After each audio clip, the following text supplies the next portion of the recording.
Okay, so what if you could put nature itself on trial?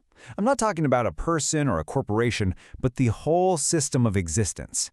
That is the absolutely bizarre philosophical rabbit hole we are diving into today with Cruel Molecule Nature's Trial.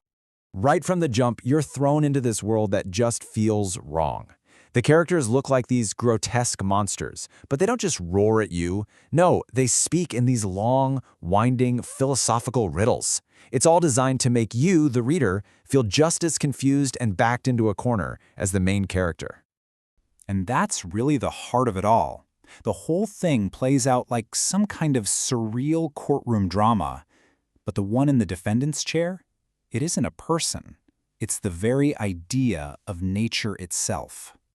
So let's set the scene a little bit. We're in this surreal hellscape, right? It's a world of fire and monsters. A single lone protagonist is just wandering through, and they get stopped and basically interrogated by these really strange creatures. And check out how this whole trial is structured. All the different monsters, the lava tentacles, the insect creatures, you name it, they aren't really individuals. They all speak as one single collective voice. They're the prosecution. The human protagonist, they're the only witness. And the jury? Well, that's us. That's you. All right, so the prosecution begins its opening statement. And their very first charge against nature is just devastating. That life isn't guided by free will or any grand meaning. Nope, it's all governed by pure, absolute, total randomness. And their key piece of evidence for this is the concept of determinism. You know, it's the idea that even though things might feel random to us, they're actually all just part of this unbreakable chain of cause and effect. Everything from a volcano erupting to you choosing to watch this explainer right now, it was all predetermined. From this point of view, free will is just a complete illusion. And this is what makes this whole thing so unsettling. It takes a cold, philosophical idea and twists it into something personal and frankly terrifying.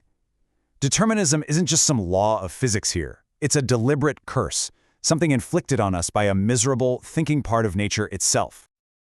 So the prosecution's argument really boils down to this. If your entire life is just a long, predetermined physics equation, then your greatest achievements are nothing more than meaningless accidents. Your choices aren't actually yours. As one of the monsters puts it, the only thing that really exists is luck and chance.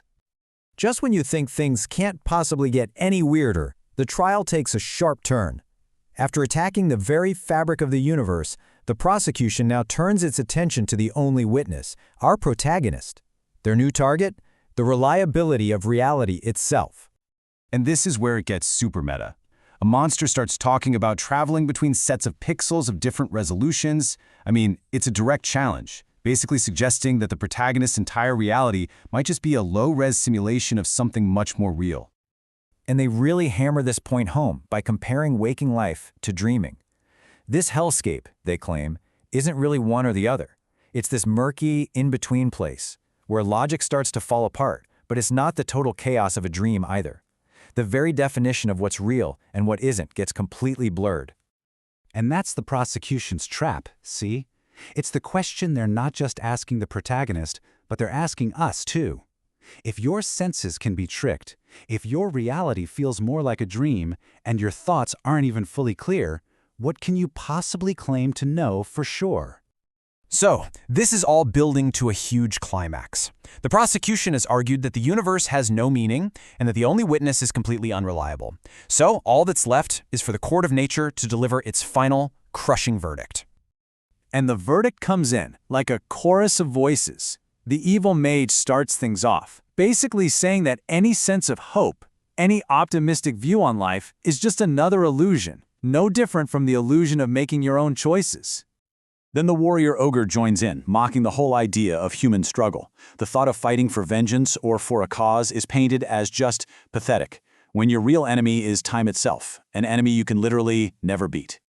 And then the monster tree delivers the final hammer blow. It's not just one thing that's hopeless. It's everything. And it isn't something that just happened. It's always been this way. So, the verdict is in, and it is bleak. The court of nature finds existence guilty. Life isn't a gift, it's not an opportunity, it's a punishment. It's a life sentence of meaningless suffering with absolutely zero chance of escape or parole. But the story doesn't end there. After tearing down every single pillar of what it means to have meaning, the prosecution leaves the protagonist, and, well, us, with one final haunting question. First, they set it up with this absolutely chilling observation. They suggest that, hey, maybe the source of all your suffering isn't something external. Maybe you are your own worst enemy, and your life was just always going to be miserable. And after all of that, after meaning, choice, hope, and reality itself have been just ripped to shreds, nature asks one simple, devastating question. Why do you remain alive? The text offers no answer. It just leaves you there to figure one out for yourself.